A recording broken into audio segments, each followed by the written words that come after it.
Bueno, buenas tardes. Este es el primer y único encuentro que vamos a tener en esta instancia del curso de la Subsecretaría de Derechos Humanos de la Provincia de Buenos Aires. Y me pareció una buena oportunidad para convocar a Rodolfo, que es el presidente de CECIN La Plata, sobre todo en un tema con el que tanto ha trabajado el CECIN, que es la pesca soberana, la soberanía alimentaria y los recursos estratégicos que están vinculados con la cuestión Malvinas. En el curso ya hemos trabajado acerca de la cuestión Malvinas, de su vinculación con el terrorismo de Estado, con los bienes estratégicos e incluso también con las producciones simbólicas, con lo cual me pareció interesante que podamos abordar esto en este encuentro a modo de cierre, porque nos puede servir de disparador para tratar cualquiera de los temas que hemos estado viendo, y además porque es un tema que el CECIN lo ha trabajado eh, bastante, con participación de otros órganos estatales y de otras instituciones académicas también, con lo cual me parecía interesante que los alumnos lo puedan palpar o ver cómo se puede llevar adelante todas estas cuestiones que a veces resultan muy teóricas o son análisis históricos o tienen mucho de subjetividad y de cuestiones que son opinables, pero a la hora de llevar todas estas cuestiones a la práctica también ha sido un desafío a lo largo de la historia ver cómo hacemos para implementar esto y para que se transforme el ejercicio de la soberanía en una realidad palpable, en una realidad que permita mejorar la vida de todos los argentinos, de los latinoamericanos, y bueno, me parecía una buena oportunidad. Así que, Rodolfo, bienvenido, gracias por la participación. Por favor. Eh, y bueno, me gustaría que nos cuentes un poco tu impresión acerca de la dimensión de los bienes estratégicos en torno a la cuestión Malvinas bueno, y la participación que ha tenido el CECIM en estas acciones concretas en el ejercicio de la pesca soberana.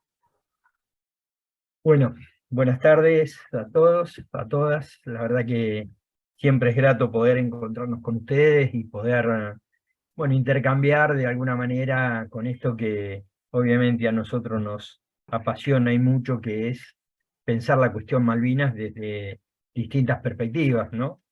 Obviamente para nosotros Malvinas, más allá de haber sido una experiencia profundamente triste, por todo lo que representó en el plano personal y también en la vida de muchos jóvenes, me parece que es importante considerar algunos contextos que nos puedan permitir, bueno, tener un análisis un poco más complejo, tratando de entender no solamente las razones históricas, sino también la perspectiva de nuestra nación y obviamente la vida de las personas, ¿no? Yo creo que Malvinas es parte de esta compleja relación que nosotros tenemos como nación, y obviamente como nación, Malvinas refleja los debates pendientes, por un lado, pero también los debates del pasado,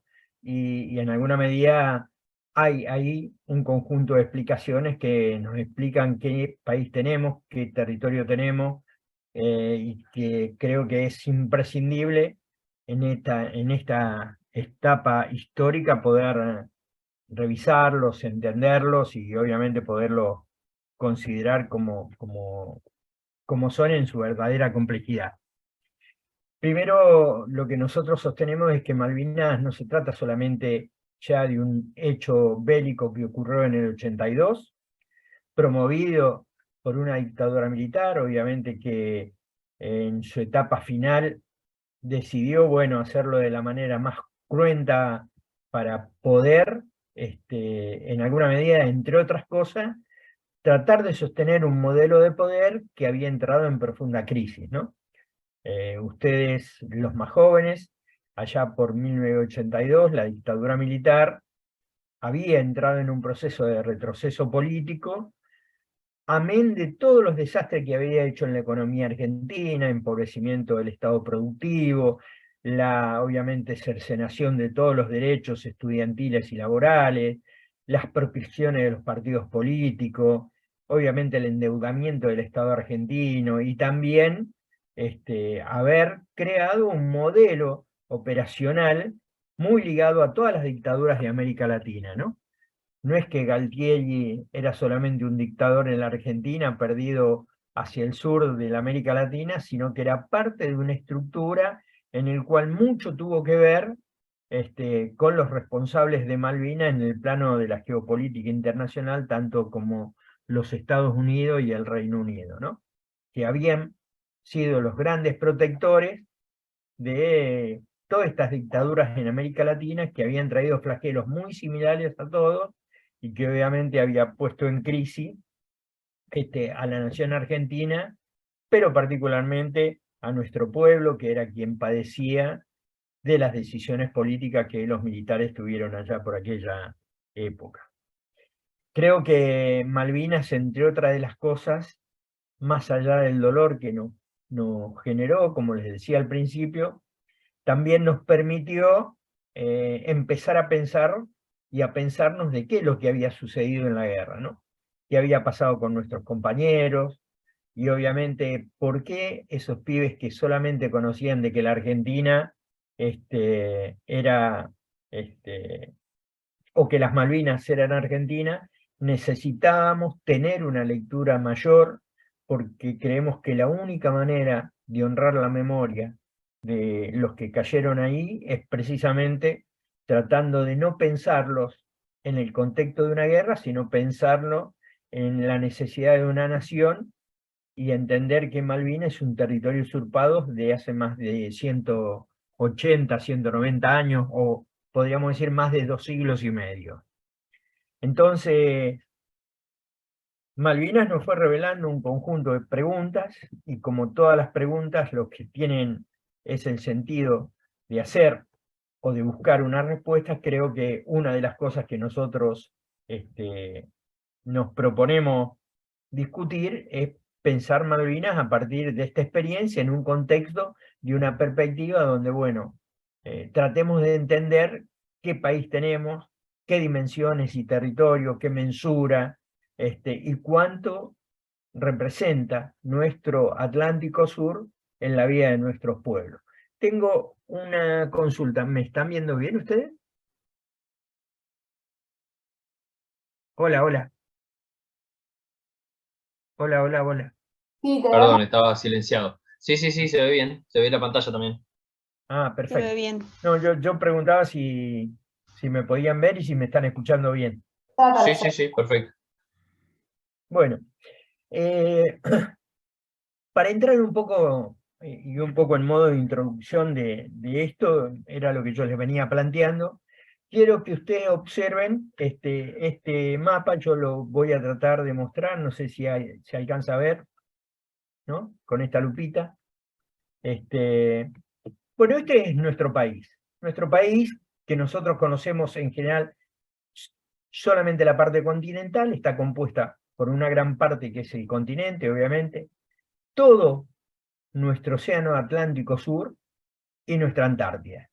Fíjense ustedes que desde este puntito extremo, acá en el cono, esto es el corazón del Polo Sur, recorre todo por el costado ahí, se ve con este puntero rojo que marco, todo lo que es nuestra cordillera de los Andes, sobre el lado oeste, y sobre el lado del extremo este, de este lado acá donde está el puntito, No están se está las Islas Sandwich viendo, del sur. Perdón, Negri, perdón, no se está viendo el puntero. no se está viendo. Ah, bueno, ¿y ahora? Ahí ¿Me está cada viendo? tanto mueve, pero ahora sí, ahora sí. Ah, Para la ahí. presentación. Bueno, acá, sobre este costado, ¿no? Están las Islas Sandwich del sur. Ahora, todo esto es nuestro mar.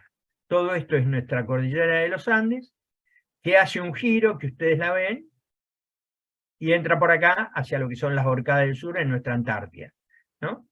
Es decir, que si nosotros sumamos el territorio en su total dimensión, lo que encontramos es que somos un territorio en el que tenemos un gran desarrollo continental, un desarrollo insular y nuestra Antártida, lo cual hace que nuestro país sea un país bicontinental. Y de acuerdo a la ley 26651, nuestra Argentina es una Argentina bicontinental. Donde aparece un fenómeno que es muy interesante observar, es que nuestras Islas Malvinas están posicionadas en el centro, desde La Quiaca al Polo Sur, ¿no?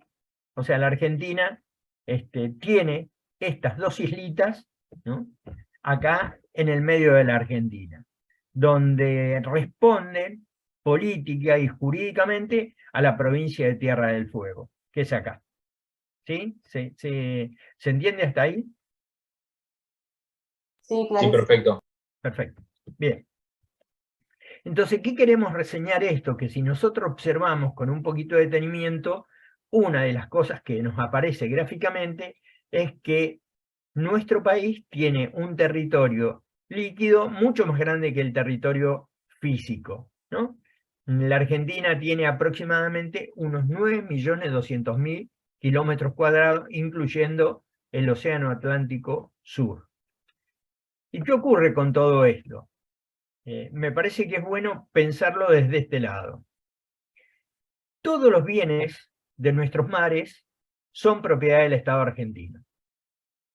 Los peces son bienes naturales, ustedes saben que acá nadie los reproduce, ¿no? Son casi un hecho virtuoso de la naturaleza, de la providencia, como ustedes quieran, si son religiosos, pero bueno, son algo que están en nuestros mares, y según la ley 24922, todos los bienes naturales que están en eso que es el Atlántico Sur, en todo ese territorio que yo les mostraba a ustedes reciente, es propiedad de todos y de cada uno de los argentinos. Con una condición que me parece que es importante. Si ustedes toman estas 5 provincias, ¿no?, estas 5 provincias que se ven acá al costado, que son las que tienen el litoral marítimo, tienen jurisdicción sobre los bienes naturales hasta la milla 12, que es más o menos por acá, ¿sí? Y a partir de ahí, de la 12 hasta 200, donde se ve la zona delimitada por el punto celeste más extremo, es propiedad del Estado Nacional. Quiere decir que siguen siendo de la Argentina, una parte de las provincias y otra parte del Estado Nacional, tal cual lo ven acá en esta gráfica. Entonces, una de las cosas que a nosotros siempre nos llamó atención también vino de la observación. Esta curiosidad por saber qué era lo que tenía el Atlántico Sur, que hacía tan apetecible a las políticas del Reino Unido, tienen que ver mucho de entender de por qué determinados recursos son no solamente importantes desde el punto de vista geopolítico, sino también que son importantes desde el punto de vista geoeconómico y también geoestratégico. Es decir, que este triángulo lo que compone es una relación que obviamente hablaba de la complejidad de Malvinas, y en este contexto entender Malvinas representaba para los argentinos tratar de entender qué significan las Islas Malvinas, tanto para nosotros como para las políticas del Reino Unido, que son quienes tienen usurpado nuestro territorio, como les decía al principio, de hace prácticamente 2 siglos y medio o más.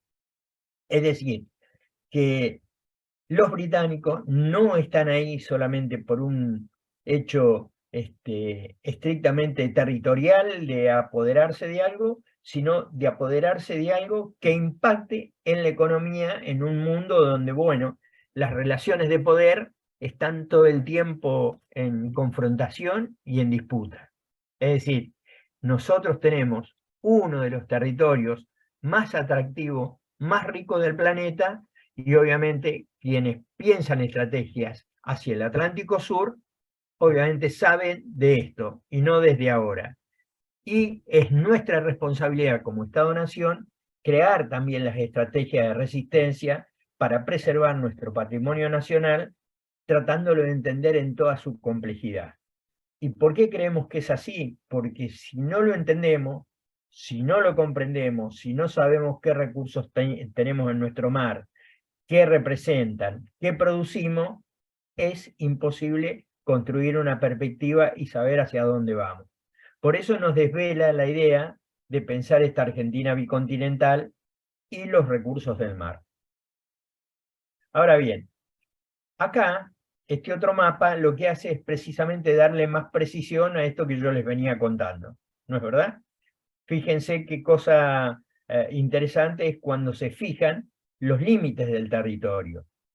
Y fíjense que en el sistema formal de educación a lo largo de la historia, quizás algunos de ustedes también, les hicieron pensar o les mostraron una Argentina donde, bueno, esta parte de abajo, lo que sería la Antártida, estaba puesta en un triangulito al costado, ¿no? Sin embargo, es continuidad de lo de arriba, porque esto que es acá, que son la continuidad geológica de la cordillera de los Andes, termina acá en el Polo Sur, lo cual habla de que nuestra relación con la Antártida tiene que ver con esta proyección geológica, pero también con esta proyección de pertenencia que tienen que ver por la teoría de la cercanía, ¿no? O sea, nosotros estamos mucho más cerca de la Antártida que muchos de los países que tienen posesión en la Antártida, y nuestras Islas Malvinas también son parte de esta posesión.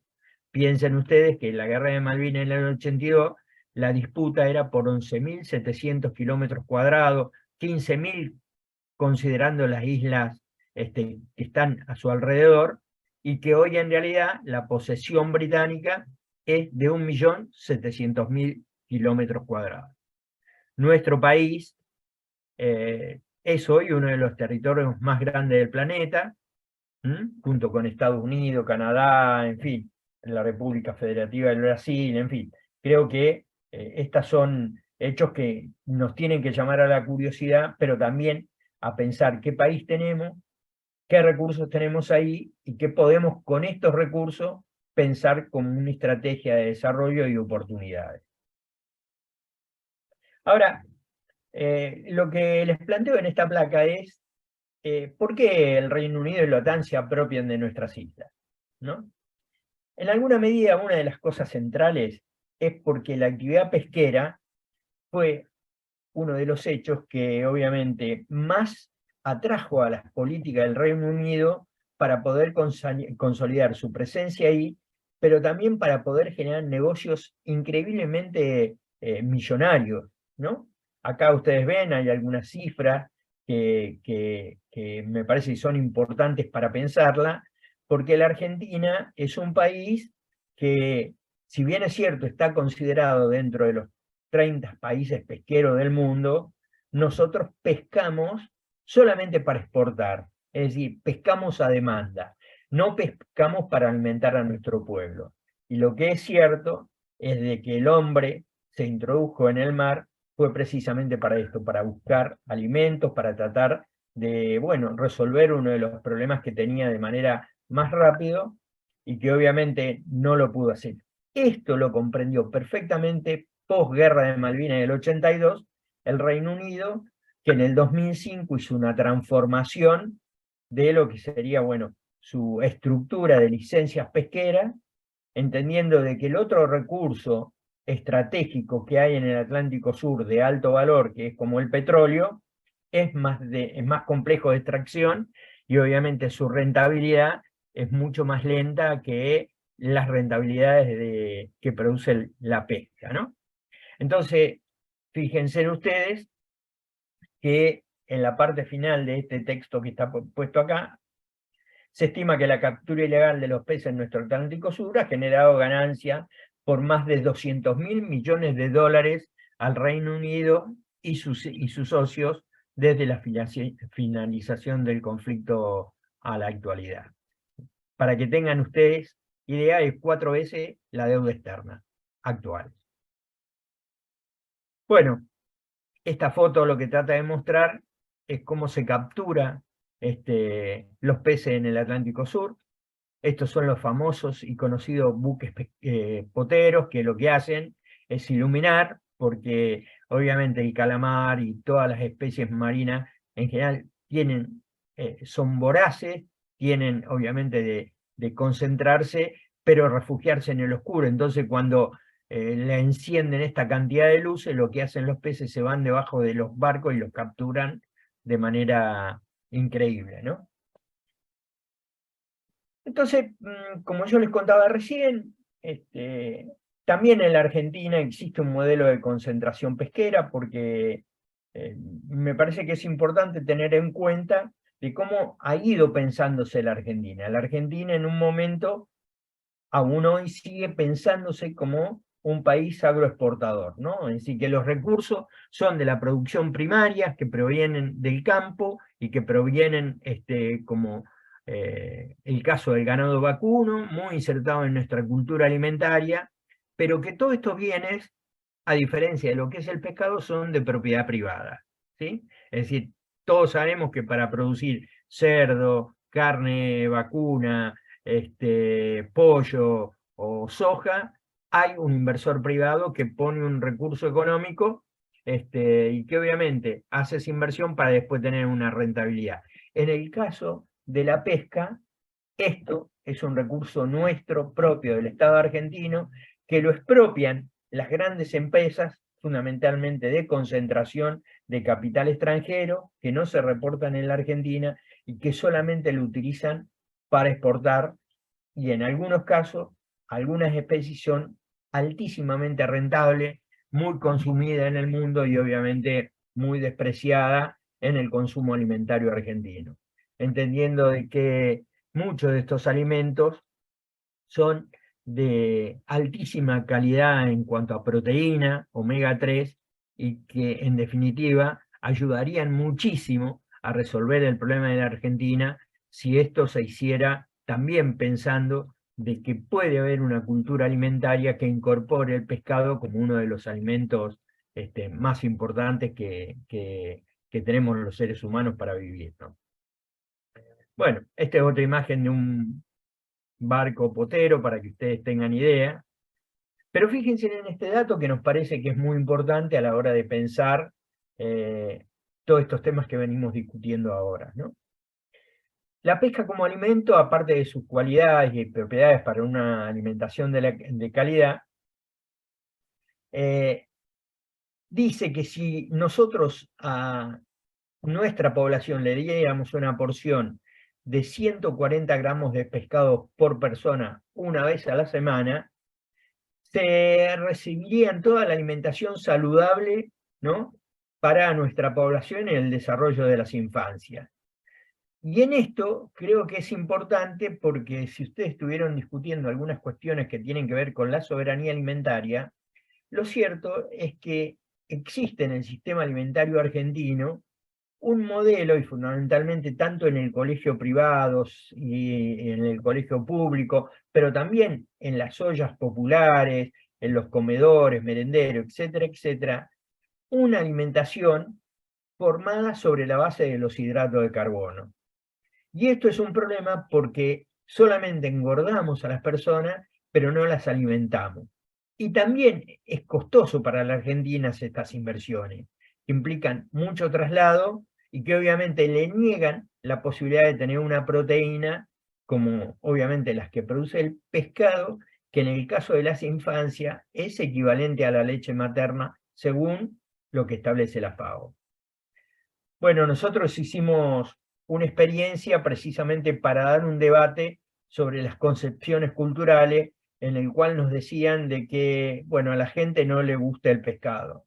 Y la verdad, durante la pandemia, nosotros encontramos de que el pescado que recibimos como donación de algunas empresas y llevada a los comedores, merenderos, nuestras compañeras que trabajan en los distintos comedores y merenderos, en la verdad, desarrollaron unos alimentos y una presentación de estos alimentos que fue muy importante, que nos verificó algunas experiencias. Por ejemplo, de que obviamente la gente no consume pescado porque es caro, porque las pescaderías en las grandes ciudades están concentradas en los centros urbanos y quienes van ahí son los sectores sociales que tienen más poder adquisitivo. Sin embargo, en las barriadas populares no hay pescaderías. Entonces, este es un problema logístico, pero también de decisión política, que nosotros entendimos a partir de esta experiencia, ¿no?, de poder llevar a los comedores alimentos de esta calidad y que, bueno, nuestras compañeras que hacían los trabajos de cocina lograron resolver con con mucho esmero y también con muy buenos resultados.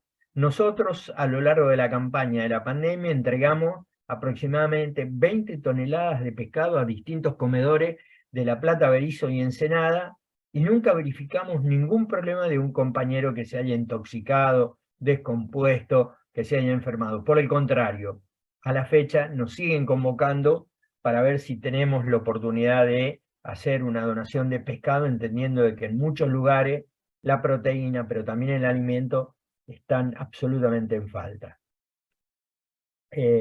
A ver. Bueno, acá está en alguna medida parte de esto. Nosotros pensamos que hay que cambiar la matriz del modelo cultural, es imprescindible. Por eso es tan importante estos diálogos con ustedes, ¿no? No solamente para pensar una política, sino también precisamente poder actuar y poder generar una intervención donde, bueno, primero hagamos conocer este tema, ¿no? Comenzar, no solamente conocer el territorio, sino conocer que ahí en ese territorio hay un recurso de altísima calidad que nos puede ayudar a resolver problemas, obviamente, que son muy importantes en la vida de nuestro pueblo y que obviamente deben servir como un instrumento, obviamente, de resolver las emergencias, ¿no? Por ejemplo, el tema del hambre. Ustedes saben que con esta inflación, si hubiera una campaña fuerte de pescado y este pescado llegar a las banquinas de los puertos, se produce no solamente un recurso que genera una actividad económica importante, porque genera más trabajo con los fileteros, con los que hacen la ropa, con los que hacen los cajones, con los fleteros, o sea, trabajos directos e indirectos, sino que también se mueve la economía y se produce también un traslado de un punto a otro, y eso es conectividad.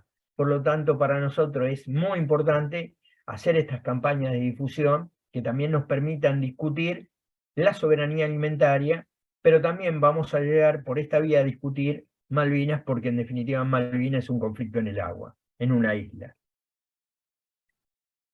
Entonces, nosotros pensamos que hay que desarrollar un proyecto de pesca social, soberano, profundamente soberano.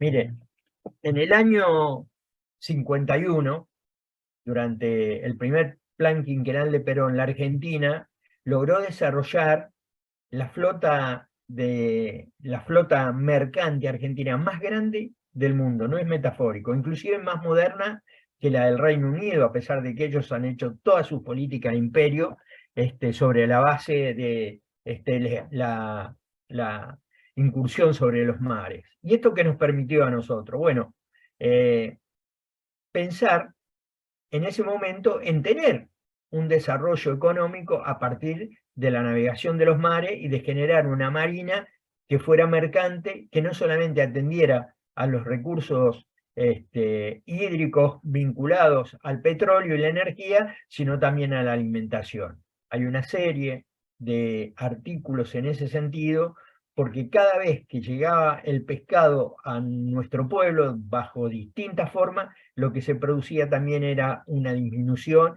importante de los costos de otros alimentos comparativos.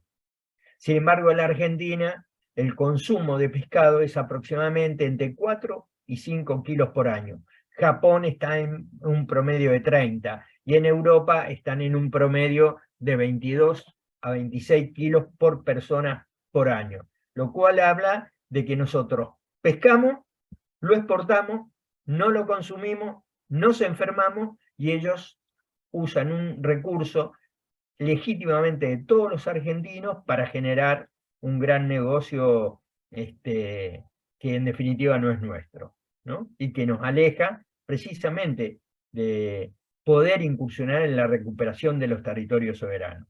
Piensen ustedes de que la Argentina, al exportar el 90-95% de su producción, en general, en términos económicos, es casi lo mismo y a veces meses más a lo que es la exportación de carne o ganado vacuno.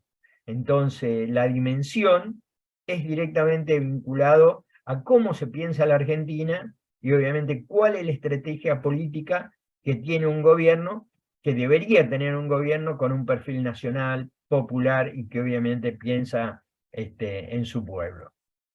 Bueno, estas fotos son en alguna medida una reseña de lo que les he querido mostrar en este pequeño power, en alguna medida, como para que todos tengamos una relación con algo que creemos que es importantísimo, que es pensar la Argentina, obviamente, en una dimensión distinta, que obviamente nos crea las condiciones para pensar políticas de acción, y obviamente donde tenemos que intervenir todos, porque ¿de qué se trata esto? De poder crear las condiciones de diálogos que nos ayuden a pensar la Argentina, y obviamente el modelo de país que queremos, y que debe ser y debe estar vinculado a la integración regional, ¿no? Es muy difícil pensar una Argentina que no está integrada a la región si tenemos en cuenta de que nosotros somos apenas 47 millones de habitantes, y que obviamente la fuerza y el poder económico y de intervención que tiene la OTAN es 5 o 6 veces más. Por eso tenemos que pensar en un proceso de integración en el cual, bueno, obviamente nos acompañemos con los países que tenemos los mismos problemas. Algunas preguntas que obviamente siempre nos siguen llamando la atención es pensar, como decía Lula, cómo puede ser que en 500 años ningún país de la América del Sur se haya podido desarrollar. Ninguno, ningún país de la América Latina se haya podido desarrollar. Esto tiene que ver mucho con los niveles de dependencia, obviamente de penetración de las políticas y la injerencia extranjera en la Argentina, y también con la complacencia de que cada vez que vinieron los gobiernos promilitares, militaristas o neoliberales, la Argentina fue sucumbida en el gran lastre que significa estar endeudado. Bueno, hasta acá digo un poco para abrir el diálogo y no aburrirlos tanto, así que, por supuesto, a disposición de lo que ustedes quieran que charlemos, ¿no? Gracias, Rodó. Bueno, algunas consideraciones que surgen en torno a algunas cuestiones que surgieron en el curso y otras que se me ocurrieron a medida que vos ibas compartiendo la información.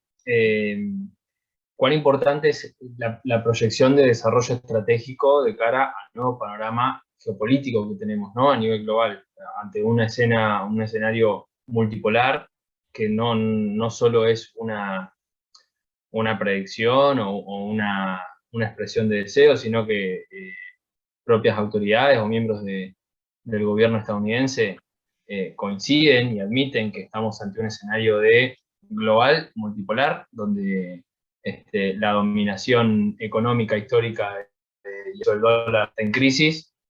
Bueno, cuán importante es resignificar estas cuestiones, sobre todo proyectar un desarrollo estratégico a largo plazo que involucre la exploración y cómo la pesca es el primer paso, ¿no? O la punta del iceberg de todos los desarrollos prospectivos que podemos desarrollar a raíz de poder explotar nuestro mar, que es nada más ni nada menos que nuestro territorio cubierto por agua. O sea, por otro lado, cuán lejos estamos, o bueno, como pregunto, como interrogante, digo, esto que vos nos explicaste con el mapa bicontinental y con, de hecho, el mapa bicontinental que está establecido de forma obligatoria, creo que desde el año 2015, corregime, Rodo, si me equivoco, 2010. pero 2010, el mapa bicontinental está establecido en forma obligatoria para todas para todos los niveles educativos y eh, no, no se consiguen mapas bicontinentales. Yo tuve que ir a comprar un mapa para mi hijo que empezó primer grado y no conseguí un mapa bicontinental en una librería para que pueda llevar a la clase. Sigue con el mismo mapa que usaba yo hace 30 años en la escuela primaria.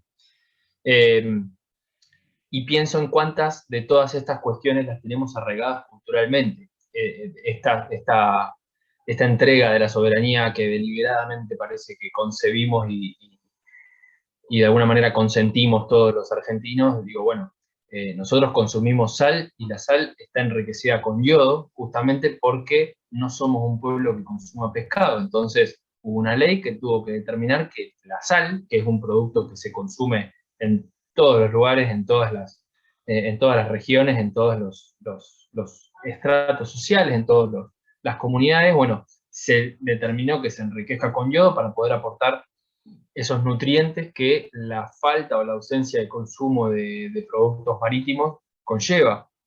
Entonces, qué loco que lo haya desarrollado un país que tiene todas las provincias del litoral o todas aquellas que pueden llegar a generar y producir desarrollos y explotación marina. Por eso digo que no es casual la dimensión estratégica de los recursos. Digo, de alguna manera son recursos baratos, son biodisponibles. Digo, yo actualmente resido en una ciudad que tiene mar a 30 kilómetros y acá es muy, muy común escuchar decir a la gente que la mala, cuando la cosa está mal, agarras la caña y te vas al mar para poder hacer unas milanesas de chucho, o para sacar algún pejerrey, o para encontrar algún pez palo, o lo que sea, pero sale, digamos. Entonces, si yo parado en la orilla puedo obtener recursos para sostener y solventar la alimentación de mi familia durante un tiempo, bueno, cuán importante puede ser tomar este desarrollo estoy pensándolo desde lo micro hasta lo macro, ¿no? Como llevándolo a términos económicos, pensándolo desde la economía del hogar a una economía nacional. Y por eso digo que la pesca de alguna manera es el primer paso. En tanto y en cuanto comencemos a desarrollar políticas de desarrollo a largo plazo que involucren a la explotación pesquera, ¿cuánto más vamos a encontrar atrás de eso? De cara al desarrollo de una industria farmacológica, farmacéutica, o de productos de cremas o demás. Digo, creo que no dimensionamos todavía la posibilidad de desarrollo estratégico que tenemos. Y ahí también está el tercer punto, que es cómo generar estas políticas de desarrollo. Digo, hace poco menos de 4 años se gestó una mesa del hambre con distintos actores políticos, sociales, que participaban activamente y que supuestamente iba a haber un montón de trabajo circundante a ello. Bueno, no es por criticar ni decir que estuvo bien o mal, simplemente digo, bueno, ¿cuántos más de esas mesas necesitamos para poder llevar adelante estas políticas y poder sostenerlas a largo plazo realmente, ¿no? Pensar en un desarrollo productivo de acá al año 2070, 2080, pensarlo en términos de desarrollo productivo y a la vez tomando modelos que hemos tenido históricamente. En el año 1948, ahora lo estaba buscando, no lo tengo, pero en el año 1948, en los manuales de educación primaria y secundaria, las zonas productivas del territorio nacional estaban delimitadas y las zonas circundantes a las Malvinas y Tierra del Fuego era un territorio más, era un territorio que estaba concebido como explotación económica, había actividades en conjunto con los habitantes en ese momento de las islas. Entonces digo, bueno, ¿cuánto de todo eso? Y pensaba cuando mencionabas la cantidad de kilómetros que involucra el conflicto y cómo a lo largo de estos 43 años hemos pasado de 11.000 a 1.700.000. Bueno, entonces ahí está, digo, esa lógica de entrega no es porque seamos amantes de la derrota, sino porque evidentemente hay cuestiones culturales que debemos necesariamente abordar los educadores, los formadores de mentes del futuro, bueno, y que necesariamente tenemos que tomar cartas en el asunto para que esto se pueda revertir, o al menos hacernos cargo de qué queremos hacer con ello.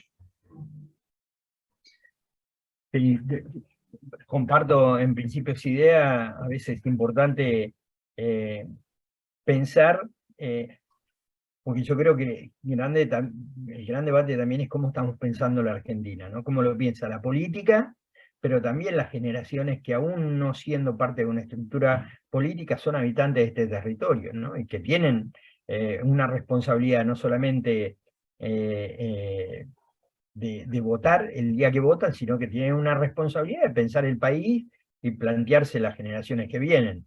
Vos partías de un principio de por qué el sistema público todavía no hace una promoción y difusión del mapa bicontinental, ¿no? Este mapa que tendrían que estar en todas las escuelas, obviamente que todo el mundo lo tendría que tener como referencia, porque obviamente la mensura da dimensión y estamos solamente pensando en el territorio que se pisa, ¿sí? Hay que entender el territorio también por lo que sobrevuela y en nuestro mar, ¿no? Digo, es un territorio de triple, como de triple dimensión, ¿no? La tierra física, el mar y también el espacio. Y ahí está sucediendo todo el tiempo cosas, ¿no? Digo, no por casualidad los satélites existen y los satélites cumplen funciones estratégicas a la hora de la toma de decisión de cómo piensan otros del territorio. Entonces, un tema que a nosotros nos parece que es central es pensar esto. Y también la educación pública, ¿no? Mira, te voy a dar un dato que por ahí a veces, digo, por solamente tomar, la provincia de Buenos Aires tiene aproximadamente unas 18.000 escuelas, ¿no? O establecimientos educacionales. 18.000, 19.000, pero la cifra anda por ahí. De las cuales solamente 67 son colegios que se dedican, que son escuelas agrarias, ¿sí? De esas 67 escuelas agrarias, solamente tenemos 4 que estudian la acuicultura, o sea, la cultura de la cría de los peces, no hacia el mar, sino del mar hacia los territorios. 4, ¿no? Y la provincia de Buenos Aires tiene más o menos unos 340.000, 50.000 kilómetros cuadrados, que es la misma superficie que tiene también con disponibilidad en el mar. Es decir, la provincia de Buenos Aires es el doble de lo que conocemos. Pero sin embargo, nuestra estructura, ¿no?, de construir la soberanía en el término de la conciencia cívica está realmente como muy debilitado, y eso hace de que seamos muy vulnerables, ¿no? Por eso es muy importante conocer esto, difundirlo, porque si no es muy difícil después pensar hacia dónde vamos a ir. Porque a veces la solución de los problemas los tenés a la vista, sin embargo recurrís a los viejos métodos que en definitiva te hacen atrasarte y empobrecerte, ¿sí? Entonces Tal creemos cual. que es muy importante dar estos diálogos, traccionar en la educación pública. Digo, hay 5 provincias que tienen litoral marítimo. Bueno, Buenos Aires, Río Negro, Chubut, Santa Cruz y, y la isla de Tierra del Fuego, la provincia de Tierra del Fuego. Son casi aproximadamente 6.000 kilómetros de costa, ¿no? Digo, pensemos lo que significa eso. Entonces a veces se piensa la costa solamente en términos turísticos, que no está mal, pero me refiero que también hay infinitas oportunidades como para desarrollar en esto que yo te decía, la integración con el territorio, en general puertos. Y los puertos generan obviamente actividad económica, que es trabajo, directo e indirecto, ¿no? Entonces se transforma en un círculo virtuoso que nosotros tenemos que estar marcándolo, pero también que debería aprenderse en nuestra escuela primaria, secundaria y obviamente en la universidad también, ¿no? Yo no creo que esta dimensión que tenemos cultural sea casual. Y recién cuando hablaba yo pensaba en esto, ¿no? Por ejemplo, y esto me hago cargo, es una opinión personal, y puedo estar equivocado, puedo estar errado, pero yo no creo que sea casualidad que 2 de las provincias que en un escenario político como el que tenemos, de incertidumbre y de volatilidad y de ebullición permanente, que 2 de las provincias que hayan optado por desdoblar las elecciones y adelantarlas, hayan obtenido, como Río Negro y Neuquén estoy hablando, hayan obtenido victoria de los partidos provinciales, si bien en Neuquén no fue el partido provincial per se, pero es un candidato que fue histórico del Partido Popular Neuquino y de hecho él no admitió haber derrotado al Partido Popular Neuquino, sino que, bueno, era una desmembración del partido. Yo no creo que sea casualidad que esas fuerzas políticas hayan decidido desdoblarlas, hacerlas en el mismo momento de las elecciones, y justamente porque son dos provincias donde no solo tenemos los recursos marítimos, sino que además disponemos de las mayores reservas de recursos y de bienes estratégicos. Digo, provincias petroleras, provincias que tienen recursos, provincias que tienen minerales. Tenemos en Sierra Grande una ciudad que hay una bandera china cuando uno llega a ciertos sectores de Sierra Grande, donde hay una mina de extracción de minerales. Y entonces, ahí es donde digo que no creo que sea que estemos distraídos o dispersos en esta dimensión cultural que tomamos, sino que efectivamente hay centros de poder, hay grupos concentrados, hay empresarios, hay negocios atrás de todo eso, están vinculados con los grandes macroempresas globales y que tienen intereses ciertos en estos recursos. Digo, no es casualidad que el Golfo San Matías esté en peligro de una instalación de una central petrolera en el medio del océano, o incluso que en el mismo Golfo San Matías hoy no se explote, no haya una planta de producción pesquera. Lo que se pesca en el Golfo San Matías, que para los que no se ubican en el mapa, es las grutas, es el centro del Golfo San Matías, por ejemplo. Lo que se pesca en el Golfo San Matías se manda a procesar a Mar del Plata, porque no hay agua en el área circundante al Golfo San Matías y al puerto de San Antonio, y no hay agua porque hay una planta de producción de soda cáustica, que es un prefabricado de plástico, de un capital internacional, obviamente, y insume la mayor cantidad de agua que hay en la región, que no abunda tampoco, porque es una región de por sí seca. Pero bueno, estas son las cosas que me parece que, evaluándolo y viéndolo, ahí es donde realmente tomamos real dimensión de la proyección estratégica de los recursos. Digo, si están queriendo, bueno, ya cerrar un acuerdo para Vaca Muerta y están explotando y queriendo instalar una mina de extracción petrolera en el océano, y bueno, efectivamente porque los millones que se están llevando los quieren triplicar, cuadruplicar, quintuplicar, a costa de los intereses del pueblo, ¿no? Entonces, no me parece que sea casualidad, y ahí digo que es doble el desafío, porque no solo es luchar contra esta concepción cultural que ya tenemos, sino que además es luchar contra los intereses que quieren sostenerlo y mantener el status quo y que esto no se revierta. Entonces, bueno, nada, es un dato de color que yo pensé recién mientras te escuchaba. Y bueno, no quiero dejar de darle la palabra a los compañeros. Y lo último con esto, porque se metió recién una compañera que es Laura Ruggeri, que en una de las actividades de la última clase aportó algo. Yo todavía no hice la devolución porque me quise tomar el tiempo de poder hacerlo tranquilo y pensar en qué contestarle, pero me pareció interesante una metáfora que trajo acerca de ciertos valores que están muy vinculados con la cuestión Malvinas, y que circundan otros discursos también, pero ella lo que sostuvo que como el honor, la valentía y el patriotismo podemos empezar a mirarlos con otros lentes fuera de los estereotipos masculinos. Y me pareció sumamente importante, porque lo hemos sostenido en este curso y en otros de las cátedras que tiene CECIM, de cómo sostener los discursos de los nuevos movimientos contraculturales los movimientos emancipadores, que hoy puede ser el feminismo o los feminismos, porque lo vamos no solo los movimientos feministas, sino las diversidades sexuales también. Entonces digo, cómo tomar estas lógicas y romper estos estereotipos.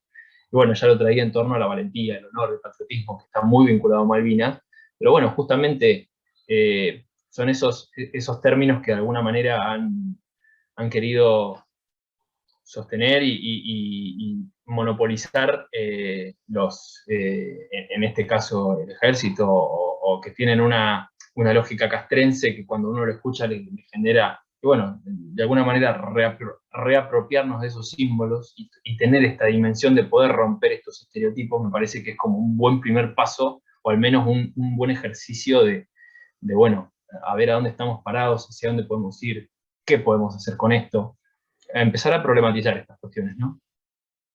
Eh, bueno, yo no sé si alguien quiere tomar la palabra, hacer algún aporte, alguna consulta. Liberen micrófonos y cámaras y participen nomás, están habilitados. Mientras tanto les cuento que a los alumnos sobre todo, que mañana vamos a liberar la última clase, que en realidad es la consigna del trabajo final. Ahí va a estar establecido el plazo y demás. La idea no es establecer cierto rigor formal para esto, es simplemente poder tener un aporte de ustedes que han participado del curso, que han tan activamente dado sus aportes y bueno, las cuestiones académicas nos llevan a tener que darle cierto marco institucional, pero me parece que es interesante también que ustedes puedan desarrollar un buen trabajo final con varias de las temáticas que han ido planteando en el curso. Bueno, ya mañana lo van a tener habilitado para, y demás está decir que total disposición de mi parte para cualquier consulta o sugerencia que pueda llegar a surgir en torno a eso. Bueno, si nadie quiere hacer uso de la palabra, yo le quiero agradecer a Rodolfo, a todos los compañeros que se han sumado, tanto los que han participado de la cursada como aquellos bueno, se sumaron por motus propio, por convicción. Agradecer la presencia de todos. Acá, Laura, que es la compañera que cité recién, está sin micrófono y nos transmite al chat una pregunta. Me gustaría saber, quizás ya lo dijeron, ¿por qué cree que no se implementa el mapa bicontinental? Una cuestión de ideología. ¿Querés contestarle vos, Ro? Sí, yo creo que en algunos casos nosotros encontramos como disposición a que esto se produzca, ¿no? Creo que hay que tener en cuenta entre el 2010 y el 2023, es ahora, nosotros tuvimos un periodo entre el 2015 y el 2019 donde Malvinas fue profundamente evaluado en la agenda pública de los debates cotidianos. Piensen que ahora tenemos Secretaría de Malvinas. Durante la gestión del gobierno anterior tuvimos, apenas fue devaluada una subsecretaría sin peso y sin política. Entonces, creemos que hay una responsabilidad que es obviamente de distintos niveles, le corresponde mucho al Estado provincial y al Estado nacional generar estos mapas, promoverlos y hacer su difusión, pero también le corresponde mucho al conjunto de la política, porque si hay algo en el cual creo que tenemos todos un acuerdo tácito, ¿no? Eh, pero también es constitucional, es que las Malvinas son argentinas, y todos acordamos esto, porque independientemente del gobierno que vos tengas, los producidos de este país, obviamente, son para todos, ¿no? Entonces, en ese sentido, creemos que la política también tiene su cuota de responsabilidad en cuanto a promover, presionar, y obviamente exigir estos mapas, ¿no? Creo que hemos dado algunos avances, no son muy grandes, pero hoy me parece que empieza a estar cada vez más instalado en las universidades el tema, lo cual nos parece que es importante. Hemos hecho un trabajo también hacia el Ministerio de la Producción de la provincia de Buenos Aires, para que obviamente desde allí también se hagan, y con el Instituto Cultural de la provincia de Buenos Aires para promover estos mapas, pero bueno, es verdad, hay un atraso que hay que resolverlo, pero también hay que exigirlo. Por eso en cada lugar que nosotros tenemos la oportunidad, tratamos de presentarlo, mostrarlo, y obviamente tratar de asimilarlo en nuestro imaginario, ¿no? Para que precisamente hablemos de la bicontinentalidad. Quizás las explicaciones no sean una sola, ¿no? Hay muchas y algunas de esas son de interpretación, lo cual es bastante legítimo que sea así, ¿no? Bueno, gracias, Rodo. Cualquier otra consulta que quede ahí dando vuelta o se les ocurra, a veces ocurre que quedamos maquinando y después de un ratito surge algo, está el foro del aula web disponible y podemos continuar el intercambio por ahí. Yo le quiero agradecer a Rodolfo la presencia, a Paloma y a las compañeras de la subsecretaría por el espacio, por el apoyo y por el espacio que nos permiten al CECIM para poder dictar este curso, que nos parece sumamente importante poder establecer estas cuestiones y llevarlas a debate. Siempre decimos que no queremos tener la verdad prístina, simplemente hemos estudiado, hemos militado y hemos pasado por distintos ámbitos y tenemos una fuerte convicción en lo que hacemos, en lo que decimos, en lo que sostenemos, y somos fervientes creyentes de que el debate es la única herramienta para poder salir adelante con estas cuestiones y para que se conozcan en definitiva. Así que bueno, agradecerle a todos ustedes, agradecerle también a los compañeros, a aquellos a quien hace tiempo que no veo, fue un gusto y nos mantendremos en contacto. Chao, hasta luego. Hasta luego, buenas tardes.